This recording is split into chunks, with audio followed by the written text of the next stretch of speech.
Au sommaire de cette édition, grève dans le secteur éducatif au Sénégal. Les principaux syndicats du corps des enseignants ont décrété 48 heures d'arrêt des cours.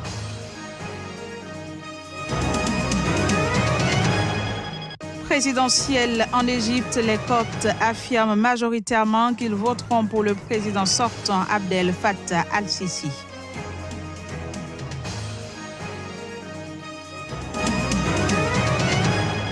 Puis au Cameroun, la protection civile sensibilise les populations sur les gestes qui sauvent. La campagne se déroule à Bertois.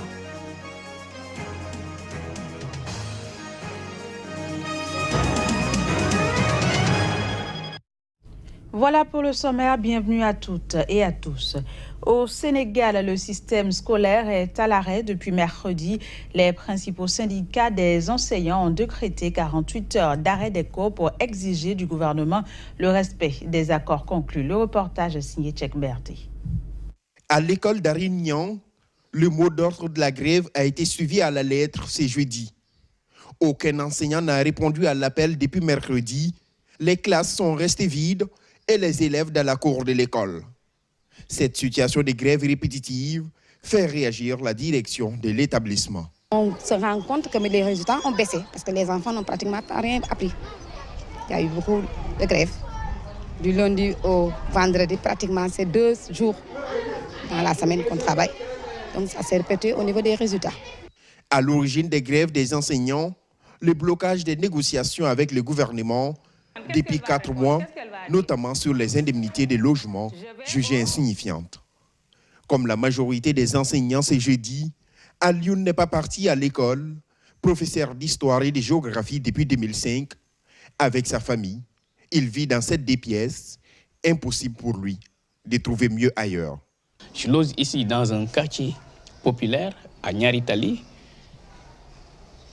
Et l'indemnité de 60 000 francs ne me permet pas de payer mon loyer. Avec juste une petite chambre à coucher et un salon. Nous avons comme l'impression que le gouvernement ne fait pas de l'éducation une priorité. La situation embarrasse surtout les parents d'élèves. Inquiets, ils estiment être victimes du jeu de ping-pong entre le gouvernement et les enseignants. J'en ai marre. En tant que parent d'élève, c'est frustrant. Parce qu'entamer une année avec toutes les dépenses que ça génère, on crée une année morte. Bon, même si ce n'est pas une année morte, ce sera une année maquillée. Contactées au téléphone, les autorités sénégalaises affirment qu'elles vont continuer les négociations, mais les propositions seront en fonction des capacités financières de l'État. En attendant, les élèves continuent de jouer dans les cours de l'école. Au Bénin, la suspension de la motion de grève au niveau des enseignements maternels et primaires par l'intersyndicale de la maternelle et du primaire continue de susciter maintes réactions. La dernière en date est celle de l'UNSTB, entendez l'Union nationale des syndicats des travailleurs du Bénin, auquel est affilié le SINER-PPA, signataire de la motion sous la conduite de son secrétaire général, Maxime Agosouvé. Ce dernier s'est vu injecter du bureau directeur national de l'UNSTB pour insubordination et trahison. Les précisions, ce sera avec le secrétaire à la protection sociale de l'UNSTB, Marcel Abaton. Un groupuscule de secrétaires généraux, leaders de l'IMP, conduit par le camarade Maxime Agosouvé, ont pris une motion de suspension sans consultation de leur base, et ce, contre l'avis majoritaire de la 60aine de membres que compte l'IMP.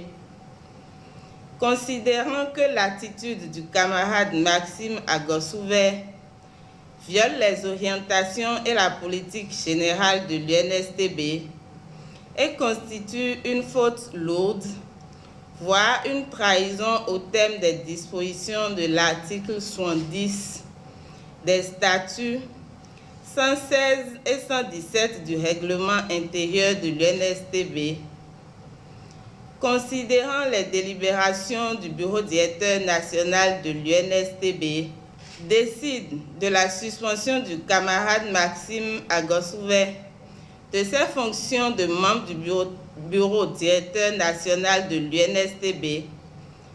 Par conséquent, À titre conservatoire, il ne peut ni participer aux activités du bureau directeur national de l'UNSTB, ni représenter ou prendre des engagements au nom de la Confédération dans aucune instance de décision. On reste au Bénin. La Maison des médias de Cotonou a servi de cadre ce mercredi à la conférence de presse des membres du comité d'organisation des JMB en temps des journées médias du Bénin.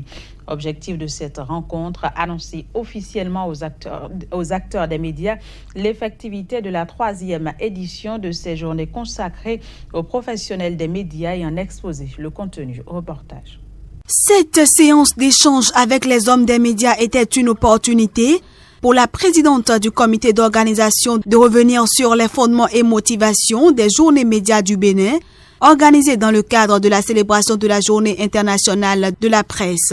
Outre les conférences débats, défilés de mode des professionnels des médias, des concerts, des discussions grand public, plusieurs activités innovantes sont prévues pour l'édition 2018 des journées médias du Bénin, qui se dérouleront du 30 avril au 5 mai à Cotonou, la capitale économique du Bénin. Les journées médias Bénin, c'est une initiative pour célébrer autrement cette journée qui est la nôtre. Et les principales innovations de cette édition sont organisées en concert avec l'UPMB, l'Union des professionnels des médias. Et il s'agit principalement d'un concours de production et d'un colloque des médias. Alors pour le concours, il s'agit principalement de quoi? Le concours se porte sur le thème défis et réformes sécuritaires en Afrique de l'Ouest. Il est ouvert aux journalistes de la presse écrite et de la presse en ligne de tous les pays francophones d'Afrique de l'Ouest. Les productions doivent être envoyées au mail suivant concours.jmb@gmail.com avant le 25 avril 2018. Et la délibération étant prévue pour le 3 mai 2018 à la fin du colloque. Et le colloque, oui, c'est quoi? C'est un forum d'échange sur les productions des journalistes et autres professionnels des médias sur une thématique précise. Le regard des médias sur la gouvernance publique ces 24 derniers mois. Et elle se déroule en 3 phases. Envoi des productions et des demandes de participation. Les journalistes ont la possibilité d'envoyer leur production au secrétariat de l'UPMB avant le 18 avril 2018. Un vibrant appel est donc lancé en vue d'une participation massive des hommes et femmes des médias à cette initiative de jeunes professionnels des médias du Bénin réunis dans le Creuset, Élan Média et le Leaders Press Club. Au Burkina Faso, le procès du putsch manqué de septembre 2015, suspendu il y a 3 semaines, a repris ce mercredi à Ouagadougou. C'était en présence des principaux accusés, les généraux Gilbert Diendéré et Djibril Bassolé, suivant les avocats de la partie civile et de la défense pour les précisions. C'est leur stratégie de défense qui était déclinée depuis longtemps. Il s'agit, comme on le sait, depuis longtemps de contester la légitimité de la juridiction pour ne pas assister tout simplement au procès. Mais comme vous avez pu le constater, on sent déjà donc quelques fissures et nous osons espérer que certains avocats resteront dans la salle. En tout état de cause, il appartiendra au tribunal d'en tirer toutes les conséquences de droit pour que le procès puisse continuer. Non, il préside une juridiction selon le décret qui a été supprimé. Donc, on a un problème. C'est vrai, il est magistrat, il a été désigné, mais président d'une juridiction qui a été expressément supprimée par la loi. Voilà le débat, on n'a pas dit de ne pas juger. Mais est-ce que vous-même, face à une situation comme ça, les préalables s'imposent? On fait comment? C'est de ça qu'il s'agit. Ils veulent donner l'impression qu'on ne veut pas être jugé. Non. Mais on fait comment pour que ça se passe très bien? Il faut préciser que l'audience du procès du putsch manqué de septembre 2015 au Burkina Faso a une nouvelle fois été suspendue. Et cette fois-ci jusqu'au 26 mars pour permettre au tribunal notamment de statuer sur une demande de récusation des magistrats.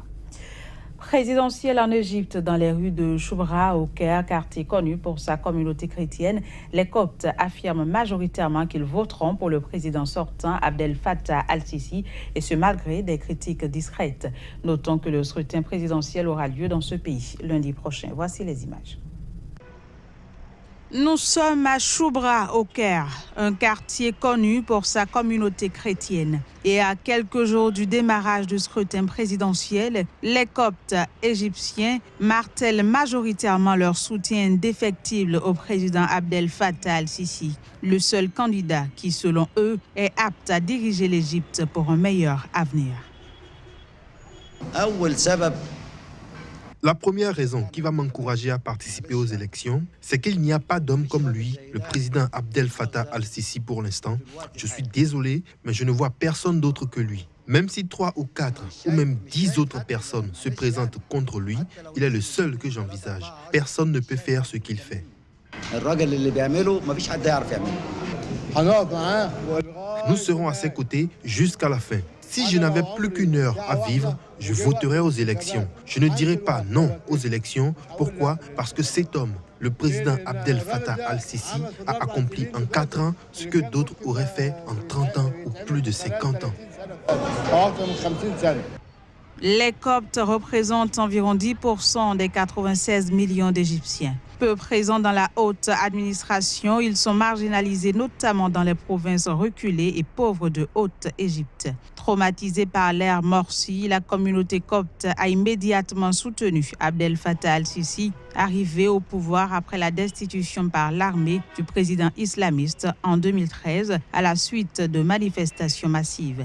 Depuis lors, Abdel Fattah al-Sisi a multiplié les gestes d'ouverture et de sympathie à l'égard de cette communauté.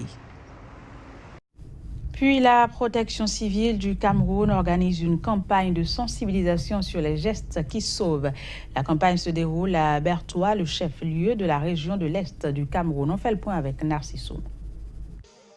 La protection civile du Cameroun organise une campagne aux gestes qui sauvent à Bertoua, le chef-lieu de la région de l'Est Cameroun. Des affiches de sensibilisation sur les dangers du courant électrique ont été collées dans les rues. Des autocollants permettant de retrouver des objets perdus ont été distribués. Les Camerounais ont été éduqués sur le comment maintenir leur environnement propre ou comment éviter des catastrophes.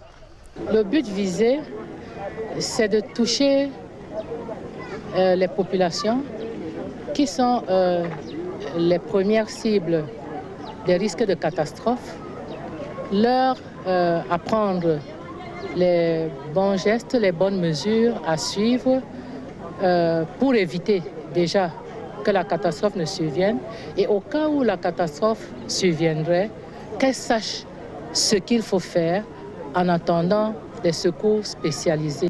Sapeurs-pompiers, agents de la Croix-Rouge et des jeunes Camerounais ont sillonné les artères de la ville de Bertoua et les grands marchés pour sensibiliser la population à travers des causeries éducatives et des affiches sur les mesures préventives pour éviter les incendies et des catastrophes.